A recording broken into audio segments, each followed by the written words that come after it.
إن الحمد لله نحمده ونستعينه ونستغفره ونعوذ بالله من شرور أنفسنا ومن سيئات أعمالنا من يهده الله فلا مضل له ومن يضلل فلا هادي له وأشهد أن لا إله إلا الله وأشهد أن محمدا عبده ورسوله أرسله بالحق بشيرا ونذيرا أما بعد فإن خير الحديث كتاب الله وخير الهدي هدي محمد صلى الله عليه وسلم فإن خير الأمور عوازمها وشر الأمور محدثاتها وكل محدثة بدعة وكل بدعة ضلالة وكل ضلالة في النار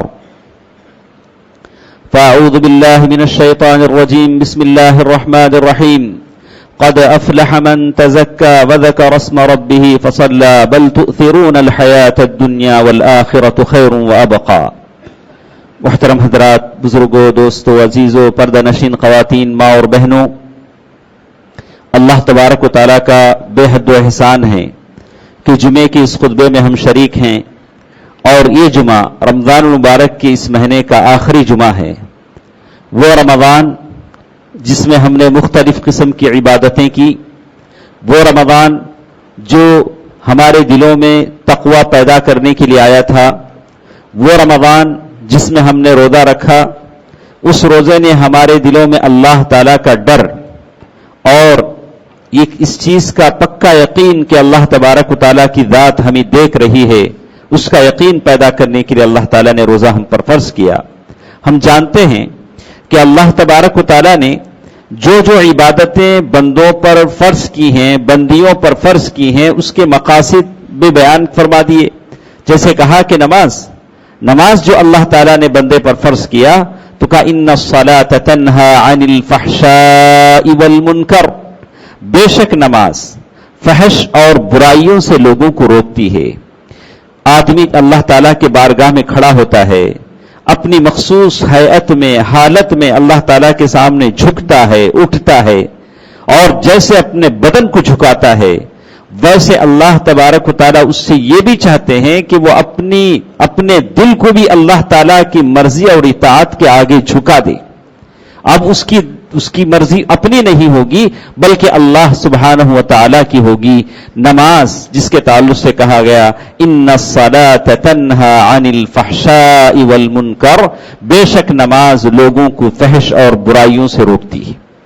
اور جب فریضہ حج کا ذکر کیا اور حج کی ساری آیتیں بیان کر دی تو کہا واتقوا اللہ واعلموا انکم الیہ تحشرون، اللہ تعالیٰ سے ڈرو اور جان لو کہ جیسے تم عرفات کے میدان میں جمع ہوئے، مزدلفہ کے میدان میں جمع ہوئے، مینا کے میدان میں جمع ہوئے، ویسے ہی تمہیں کل حشر میں اللہ تعالیٰ کے سامنے جمع ہونا ہے۔ اور بڑا خوفناک دن، بڑا رہیب، بڑا وحشتناک، اور جس میں بچے بوڑھے ہو جائیں اور بالکل عورتوں کا حمل گر جائے اور بھوک اور پیاس کی یہ حالت ہو کہ زبانیں اور گردنیں لڑک جائیں اور پیٹوں میں سوراخ پڑ جائے، ویسے دن اللہ تعالیٰ کے سامنے تمہیں جانا ہے۔ حج کا یہ پیغام انسان کو بتاتا ہے جیسے تم آج احرام میں لپٹے ہوئے ہو، بالکل ویسے ہی وہ دن ہوگا کہ بالکل آدمی ننگے بدن اس حشر کے میدان میں جمع ہوگا۔ حج کا یہ پیغام دیتا ہے۔ اور جب زکوٰۃ کا حکم ذکر کیا تو کہا خذ من اموالہم صدقۃ تطہرہم، اے اللہ کے نبی صلی اللہ علیہ وسلم ان لوگوں سے ان کے مالوں کو لیجئے تاکہ ان کے مالوں کو صاف کیا جائے، پاک کیا جائے۔ یعنی زکوٰۃ، نماز، حج کی حکمتیں بیان کی گئی۔ لیکن جب روزے کا مسئلہ آیا تو کہا کہ روزے کا مسئلہ ان تمام باتوں سے ہٹ کر ہے۔ جہاں روزہ لوگوں کے دلوں میں تقوی کی آبیاری کرتا ہے، میں بات کرتا ہوں اس تقوی کی جو ایک مرتبہ دل میں پیدا ہو جائے تو حالات کے حساب سے اس کے اندر کمی بیشی رد و بدل نہ آئے۔ جب فنکشن تھا تو نمازیں چھوڑ دی، ایسے تقوی کی بات ہم نہیں کرتے۔ اسی لیے حضرت علی رضی اللہ تعالیٰ عنہ فرماتے ہیں کہ کمال یہ ہے کہ تم جو عمل کرتے ہو، جو نیک اعمال تم نے کیے، تراویح کی نماز پڑھی، زکوٰۃ ادا کیا، صدقہ فطر ادا کیا اور اعتکاف کیا، طرح طرح کے نیک اعمال کیے، نیک عمل کرنا اتنا اہم نہیں ہے جتنا نیک عمل کی حفاظت پر توجہ دینا اہم ہے۔ آپ نیک عمل کی حفاظت پر توجہ دیں۔ عبد الرحمن ابن سعید حضرت عائشہ رضی اللہ تعالی عنہا سے روایت کرتے ہیں کہ اللہ تبارک و تعالیٰ کی کلام مجید کی وہ آیت والذین یؤتون ما آتوا وقلوبہم وجلہ انہم الی ربہم، یعنی جب وہ آیت نازل ہوئی تو ماں عائشہ رضی اللہ، آیت کا مطلب یہ تھا وہ لوگ جو اپنے جو بھی ان پر ذمہ داریاں ہیں اسے بجا لاتے ہیں، وقلوبہم وجلہ، اور ڈرتے بھی ہیں، نماز پڑھا ڈرنے لگے، زکوٰۃ ادا کیا ڈرنے لگے، اعتکاف میں بیٹھے پھر بھی دل ڈرتا ہے، اور سارے نیک اعمال کیے پھر بھی دل ڈرتا ہے۔ یہ کیا بات ہے؟ ارے تم کو تو خوش ہونا چاہیے، آپ اور ہم نے اعتکاف کیے، آپ ہم نے زکاتیں دی، ہم نے نمازیں پڑھی، ہم نے قیام اللیل کیے، آپ نے اور ہم نے اللہ تعالیٰ کے بارگاہ میں روئے، تضرع کیا، گڑ گڑائے، پھر بھی دل سہمتا ہے، ڈرتا ہے، مچلتا ہے، آدمی خوف زدہ ہے۔ ماں عائشہ رضی اللہ تعالی عنہا نے فرمایا یا رسول اللہ، اس سے کیا مراد وہ لوگ ہیں جو شراب پیتے ہیں یہ زنا کرتے ہیں، وہ لوگ ہیں جو نیک کام کر کے بھی جو لوگ ڈرتے ہیں؟ اللہ کے رسول سے فرمایا یا ابنت الصدیق، اے صدیق کی بیٹی، اس سے مراد وہ شراب پینے والے زنا کرنے والے نہیں ہیں، اس سے مراد وہ لوگ ہیں جو نیکیاں کرتے ہیں لیکن کر بھی اللہ تعالیٰ سے ڈر رہے ہیں، شاید میری یہ نیکی اللہ کے بارگاہ میں مقبول ہے کہ نہیں مقبول ہے۔ جن لوگوں نے نیکیاں نہیں کی، رمضان مبارک کو حسرتوں میں گنوا دیا، رمضان المبارک کو معصیتوں میں گنوا دیا، ہمارا مطلب ان سے نہیں، ہمارا مطلب ان نیک نفوس، پاک طبیعتوں سے ہے، روزے داروں سے ہے، تراویح پڑھنے والوں سے ہے، معتکف حضرات سے ہے، نیکی کرنے والی خواتین سے ہے، قانتات سے ہے، عابدات سے ہے، صالحات سے ہے، صائمات سے ہیں، جنہوں نے پل پل نیکیاں کی، لیکن اس نیکی کی مقبولیت کے لیے اللہ تعالیٰ سے ہم نے کتنا دعا کیا اور ہمارا دل ڈرتا ہے کہ اللہ تعالیٰ کہیں اس نیکی کو قبول نہ کرے۔ اللہ کے دو نبی حضرت ابراہیم علیہ السلام، حضرت اسماعیل علیہ السلام اللہ تعالیٰ کا گھر بنا رہے ہیں، اللہ تبارک و تعالیٰ نے گھر بنانے کا حکم دیا، کعبۃ اللہ بنا رہے ہیں اور اللہ تعالیٰ سے دعا کر رہے ہیں ربنا تقبل منا انک انت السمیع العلیم، اے اللہ اس کام کو قبول فرما۔ اللہ کے گھر سے بڑھ کر بنانا کون سا کام ہو سکتا ہے، لیکن دل میں ڈر بھی ہے کہ کہیں اللہ تعالیٰ کسی معمولی خطا کی وجہ سے قبول نہ کریں، معمولی غلطی کی وجہ سے ہمارے اعمال اکارت نہ جائیں۔ میری یہ باتیں ہمتوں کو پست کرنے کے لیے نہیں ہیں، میری یہ باتیں محاسبہ نفس کے لیے ہیں۔ آپ اپنے نفس کا احتساب کریں، میں میرے نفس کا احتساب کروں۔ اگر ہم اپنے عقیدے میں، اللہ تعالیٰ سے ہمارے تعلق میں، اللہ تعالیٰ سے ہمارے جو تعلق بن جاتا ہے اس میں اگر ہم مضبوط ہیں، لیکن کیا بات ہے کہ جیسے ہی رمضان گزر جاتا ہے ہماری حالتیں بدل جاتی ہیں، ہمارے مسجد ویران ہو جاتے ہیں۔ وہ لوگ جو فجر کی نماز میں آدھ گھنٹے پہلے اٹھ کر آ جاتے تھے اور فجر کی نماز ختم ہونے کے بعد 2-3 گھنٹوں تک بھی اپنے بستروں پر پڑے رہتے ہیں، یہ ایمان میں اتنا فرق کیوں پیدا ہو جاتا ہے؟ ہماری زندگیاں کیوں ایسے بدل جاتی ہیں؟ کیا رمضان نے وہ تقویٰ ہمارے اندر پیدا نہیں کیا جو پیدا ہونا چاہیے تھا؟ سوال یہ نہیں ہے کہ ہم نے نیکیاں نہیں کی، ہم نے اللہ تعالیٰ کی قربت حاصل نہیں کی، لیکن سوال یہ ہے المداومۃ علی العمل الصالح، نیک کام پر جو مداومت ہے، ہمیشگی ہے۔ اللہ کے نبی صلی اللہ علیہ وسلم کہہ رہے ہیں، اللہ کے نبی صلی اللہ علیہ وسلم کے بارے میں ماں عائشہ رضی اللہ تعالیٰ عنہ کہہ رہی ہیں کہ کہا المداومہ، کہا کہ اللہ کے رسول صلی اللہ علیہ وسلم جو بھی کرتے ہمیشگی کے ساتھ کرتے۔ دوستو، عزیزو، پردہ نشین خواتین، ماں اور بہنوں، ہمیں ٹھنڈے دل کے ساتھ غور کرنا چاہیے، ہم اس پالیسی کو بدل لیں، اس منافقت کو بدل لیں۔ رمضان میں اللہ جب رمضان جیسے ہی جاتا ہے ہم اپنے نفس کے پجاری بن جاتے ہیں، ہم اپنے خواہشات کے پجاری بن جاتے ہیں۔ صحیح معنی میں وہ ایمانی روح، لیکن مجھے یقین ہے میں بہت سارے ایسے لوگوں کو جانتا ہوں رمضان میں انہوں نے بدل لیا اور آج تک بھی وہ اپنی حالت پر ہیں ماشاءاللہ. اللہ تعالیٰ ایسے لوگوں کو زیادہ کرے. رمضان میں ان کی زندگیاں بدلی, رمضان نے ان کو بدلا, رمضان نے کچھ ایسے نوجوان دیے, رمضان نے کیا کیا نہیں دیا. اللہ اکبر. رمضان نے ہمیں آنسو بھی دیے, ہم رمضان میں کھڑے روتے بھی رہے, رمضان نے ہمیں ایسی نیکیاں دی. اللہ تعالیٰ کے سامنے خوف سے رمضان نے ہمیں خوف طاری کیا, اور رمضان نے ہمیں ایسے ہاتھ دیے جو اللہ تعالیٰ کی بارگاہ میں پیسہ خرچ کرتے ہیں. یا اللہ دی ہوئی دولت تیری ہے, میں تیرے راستے میں خرچ کر رہا ہوں, یا اللہ اس کے بدلے مجھے جہنم کی آگ سے بچا لے.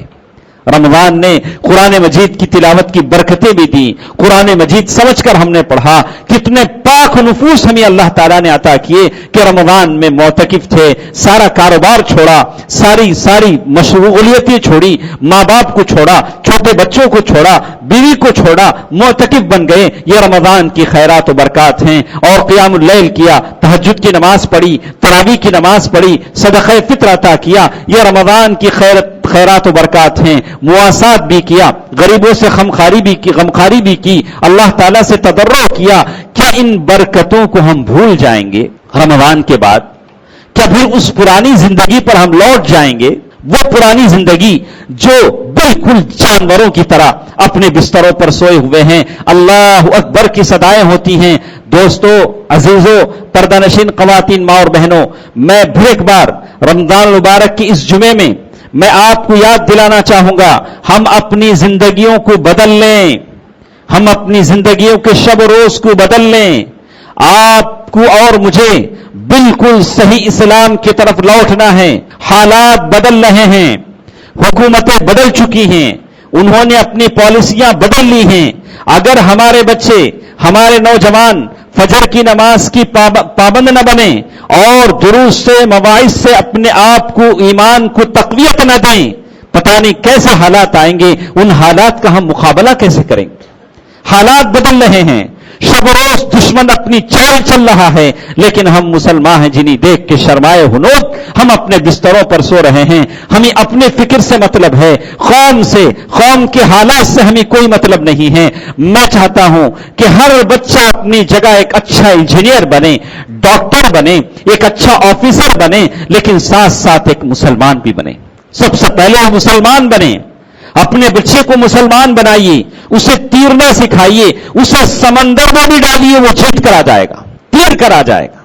اگر آپ اسے اسلام نہ دیں اور ایسے اسکولوں میں پڑھائیں جہاں دہریت کی تعلیم دی جاتی ہے, منافقت کی تعلیم دی جاتی ہے, کافرانہ ملحدانہ تعلیم دی جاتی ہے, تو وہ آپ کا بچہ آپ کی اور میرے مرنے کے بعد مغفرت کی دعا کرنے کے قابل بھی نہیں ہوگا.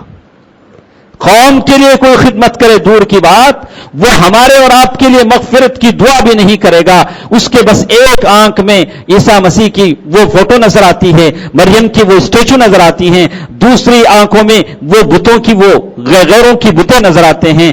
یہ بت کدا اپنے دل میں لیے ہوئے تمہارے لیے کیا مغفرت کرے گا؟ کوشش کریں, اپنے بچے کو مسلمان بنائیں اور اپنی زندگیوں کو بدل لیں. رمضان نے بہت اچھا موڑ ہمارے سامنے رکھا ہے. یہ ہماری زندگی کا تبدیلی کا موڑ ہے. ہمیں چاہتے ہیں کہ ہمارے بچوں میں سب سے پہلے اسلام کی روح ان کے دلوں میں پھونک دیں, اسے مسلمان بنائیں, ایسا مسلمان بنائیں جو حالات کا تدارک کرتا ہو, ہوش و حواس کے ساتھ جیتا ہو, جذبات کے روح میں بہہ نہ جاتا ہو, اور غلط بچوں کی صحبت میں پڑھ کر اپنے اسلام پر, اپنے ماں باپ پر داغ اور کلنک نہ لگاتا ہو. ایسا مسلمان بچہ ہم تیار کریں. اللہ تعالیٰ نے بڑا فضل کیا کہ رمضان کے اس مبارک موقع پر ہماری مسجد آباد تھی. دوستو عزیزو, پردہ نشین خواتین, ماں اور بہنوں, پھر بات وہی رہ جاتی ہے, المداومہ. یہ اثر ہمارے اندر کیا چھوڑتا ہے اور کہاں تک یہ اثر ہمارے ساتھ لے جاتا ہے؟ اللہ کے رسول صلی اللہ علیہ وسلم جب بھی نیک عمل کرتے بالکل اس نیک عمل کے ساتھ جڑے رہتے. رمضان میں ہم نے فجر کی نماز کی بڑی پابندی کر دی, آدھا گھنٹے سے پہلے اٹھ کر آنے لگے, ساری راتیں ہم نے جاگی. تو رمضان کے بعد تہجد اس کا التزام کرے.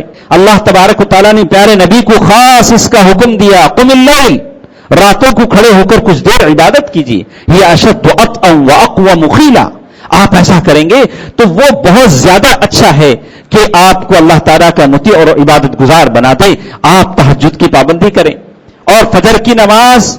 اللہ تبارک و تعالیٰ یہ نہیں چاہتے کہ ہر وہ مسلمان جو بالغ ہو عاقل ہو فجر کی نماز میں وہ اپنے بستر پر سو رہا ہو اسے کوئی عذر نہ ہو. ہر کوئی عورت جو بغیر عذر کے فجر کی نماز کے وقت اپنے بستر پر سو رہی ہو اس سے بدنصیب کوئی نہیں ہے. دوام اتصال القلب بخالقہ.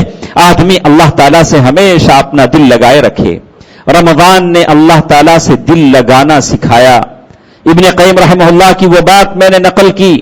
خاص کر اعتکاف کی جو سنت رکھی گئی اسی لیے رکھی گئی کہ آدمی اعتکاف میں اللہ تعالیٰ سے رشتہ جوڑتا ہے, ایسا رشتہ بن جاتا ہے اور اسی انسیت ہو جاتی ہے کہ یہ انسیت کل اسے خبر میں کام آئے گی جب منو مٹی کے نیچے اسے ڈھکیل کر سارے لوگ آ جائیں گے واپس.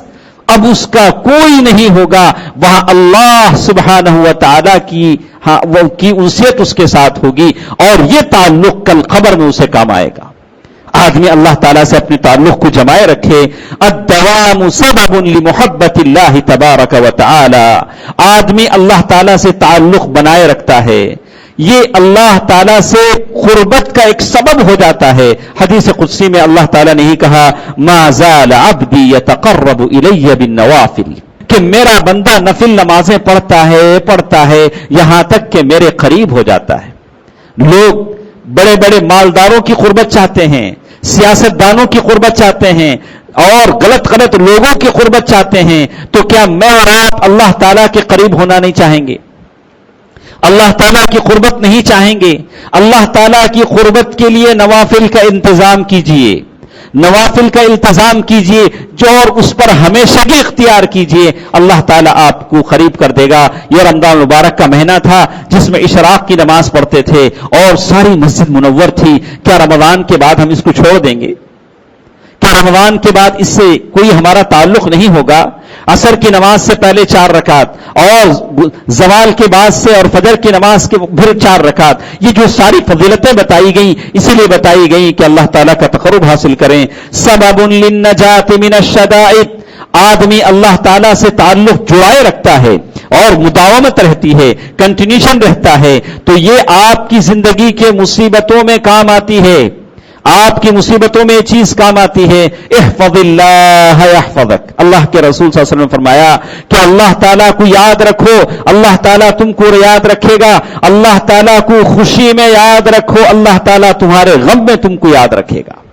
بہت سارے ہیں, مصیبت جب آتی ہے تبھی اللہ بولتے ہیں, بیمار جب ہوتا ہے تبھی اللہ بولتا ہے, جب خوشی میں ہو تب اللہ کو پکاریے, جب مصیبت میں نہ ہو, جب تنگستی نہ ہو, جیب پیسوں سے بھرا ہو تب اللہ تعالیٰ کو یاد کیجیے, جب جیب خالی ہوگا تو اللہ تعالیٰ تم کو یاد کرے گا. دونوں شکلوں میں اللہ تعالیٰ کو یاد کیجیے.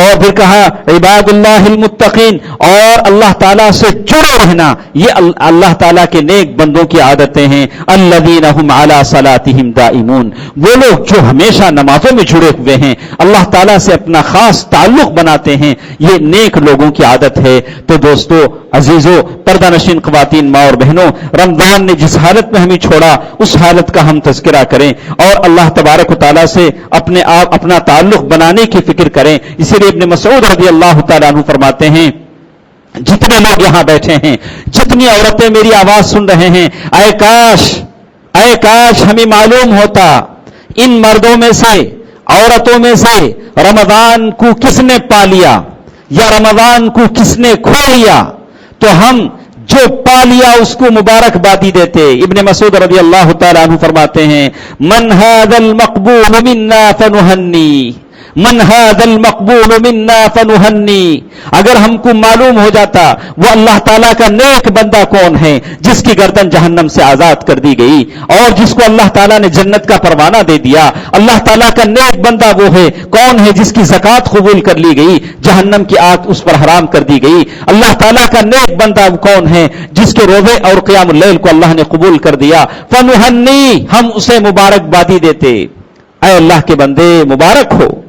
ہم میں سے اگر معلوم ہوتا کہ کون وہ محروم ہے جس کے لیے اللہ کے نبی صلی اللہ علیہ وسلم نے منبر پر چڑھتے ہوئے بد دعا فرمائی, رمضان کے مہینے کے 29 دن گزر گئے، اس کی زندگی میں کوئی تبدیلی نہیں آئی، اس کے گفتار میں کوئی تبدیلی نہیں آئی، اس کے اخلاق میں کوئی تبدیلی نہیں آئی، اس کے روزانہ کے شیڈول میں کوئی تبدیلی نہیں آئی۔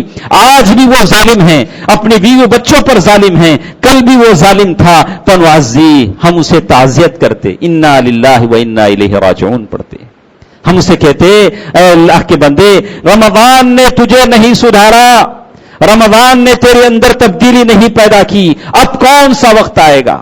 رمضان جس میں اللہ تعالیٰ کے فرشتے اتر جائیں، جس میں لیلۃ القدر کی رات آ جائے، جس میں اعتکاف کا موقع آ جائے، جس میں زکوٰۃ و صدقات کا موقع آ جائے، رمضان نہ بدلے تو تجھے کون بدلے؟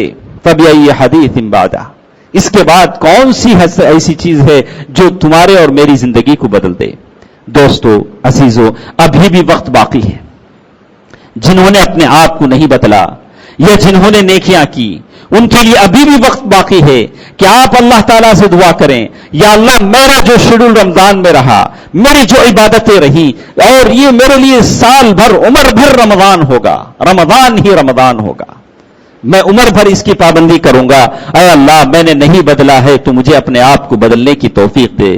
دوستو عزیزو، ہمارے ساتھ صدقہ فطر کا معاملہ ہے اور عید کی بعض سنتیں ہیں، تو اس سلسلے میں کہا گیا کہ صدقہ فطر، آدمی صدقہ فطر ادا کرتا ہے۔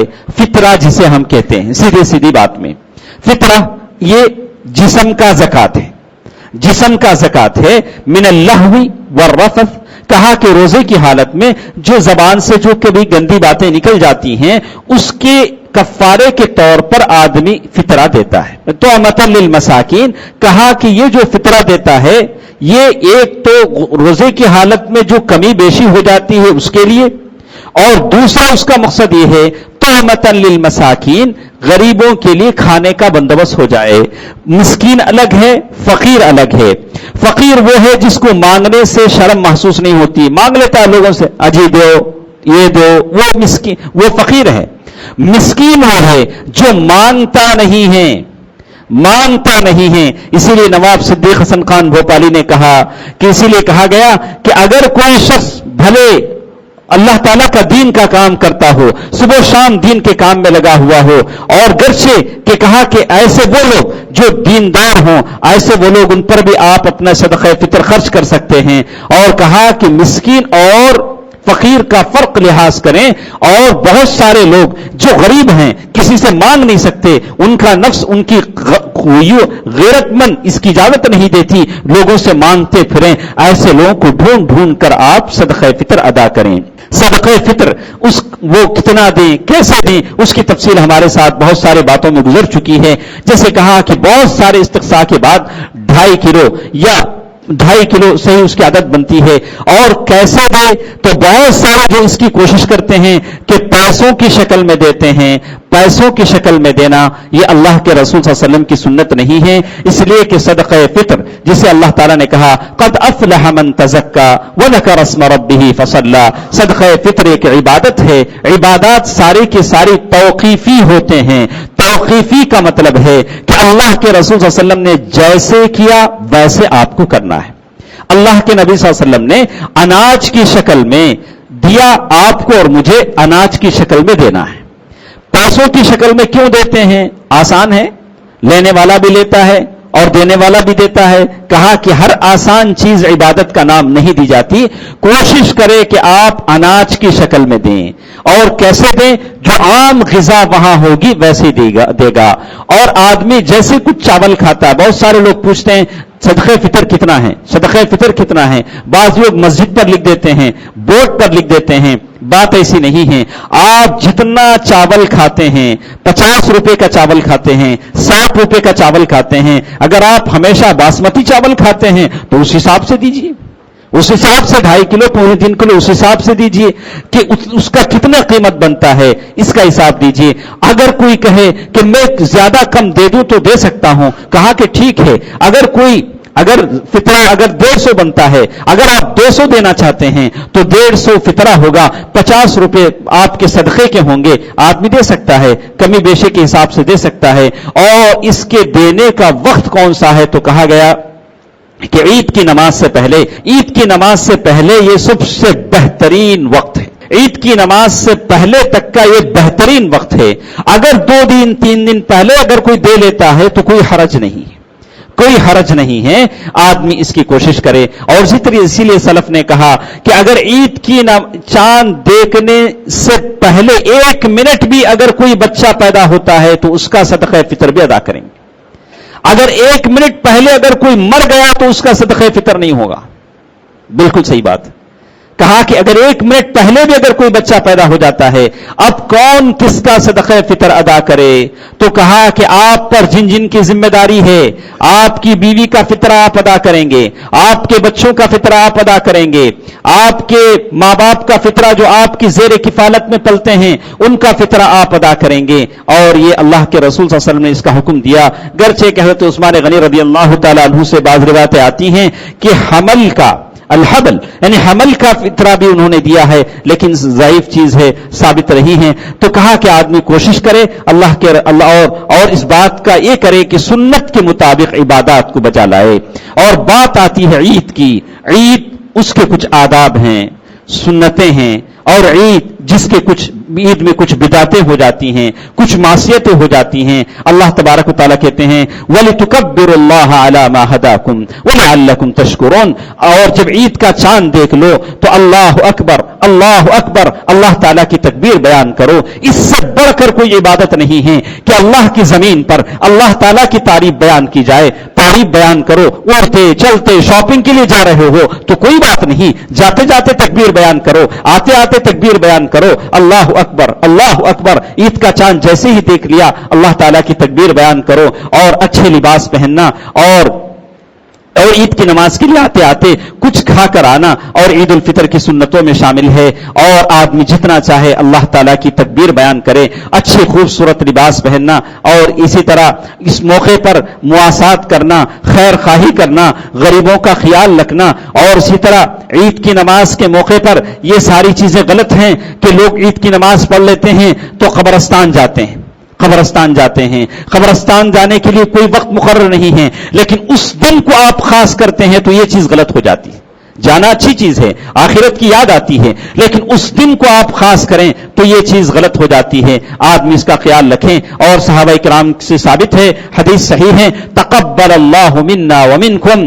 آدمی عید کی مبارکبادی دے سکتا ہے, تقبل اللہ منا ومنکم آدمی کہہ سکتا ہے, لکھ سکتا ہے, اور دوستوں سے کہہ سکتا ہے. تو قبرستان جانا اس دن کے لیے خاص کرنا یہ صحیح نہیں ہے. اور خاص کر عید کی حرمتوں میں جو چیز ہے کہ عید کی نماز جیسے ہی آئی آپ نے بالکل جو داڑھی بنی تھی ماشاءاللہ اسے بالکل شیو کر لیا. اللہ تعالیٰ نے عید کی نماز جو دی اس کا ہم نے اللہ کو کیا دیا؟ اللہ تم نے مجھے یہ توفیق دی, ہم نے آپ کے لیے یہ دیا ہے کہ بالکل ہم صاف.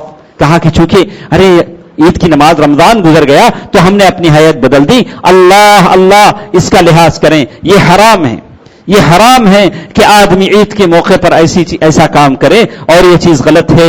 اور عید کے موقع پر زیادہ سے زیادہ آدمی اللہ تعالیٰ کا شکر ادا کرے. وَلِتُكَبِّرُوا اللَّهَ عَلَى مَا هَدَاكُمْ وَلَعَلَّكُمْ تَشْكُرُونَ. دوستو, عزیزو, پردہ نشین خواتین, ماں اور بہنوں, میری ساری بات کا خلاصہ بس ایک تھا کہ آدمی جس طریقے پر, جس شب روز پر رمضان آپ کو چھوڑ کر جا رہا ہے اس کو زندگی بھر کے لیے اپنائیے. وَاعْبُدْ رَبَّكَ حَتَّى يَأْتِيَكَ الْيَقِينُ. اللہ تعالیٰ کی عبادت کیجیے جب تک تمہارے سانس جسم میں ہے اور تمہارے رگوں میں زندگی دوڑ رہی ہے. اللہ تعالیٰ مجھے اور آپ کو اس کی توفیق دے. اللہ تعالیٰ جتنے حاضر ہیں اللہ تعالیٰ تمام کو اپنے مغفور بندوں میں شامل فرمائے. اے الہ العالمین, ہماری مجلس میں جتنے بیمار ہیں یا اللہ انہیں شفایابی عطا فرما, شفائے کلی عطا فرما. اے الہ العالمین, ہم تمام کے مرحومین کو جنت الفردوس میں جگہ عطا فرما.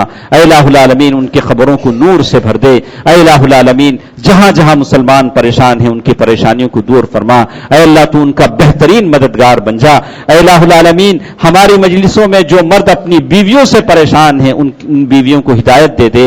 یا اللہ, جو بیویاں اپنے غلط شوہروں کو لے کر پریشان ہیں یا اللہ وہ تیرے بندے ہیں, ان کی پیشانیوں کو اپنے قبضے اپنے ہاتھ میں لے لے. یا اللہ ان کو صحیح راستہ ہدایت فرما. یا اللہ ان کو صحیح اخلاق عطا فرما. یا اللہ ان عورتیں, ان مومنات جو پریشان ہیں, یا اللہ ان مومنہ عورتوں کا تو مداوا اور صبر والا بن جا. اے الہ العالمین, تو بہترین راستہ دکھانے والا ہے، ان لوگوں کو راستہ بتا دے۔ اے الہ العالمین جو لا ولد ہیں انہیں اولاد کی نعمتوں سے مالا مال فرما، آمین۔ صدق اللہ العلی العظیم ونفعني وإياكم بالآیات والذکر الحکیم، انہ تعالی جواد ملک کریم بر رؤوف الرحیم۔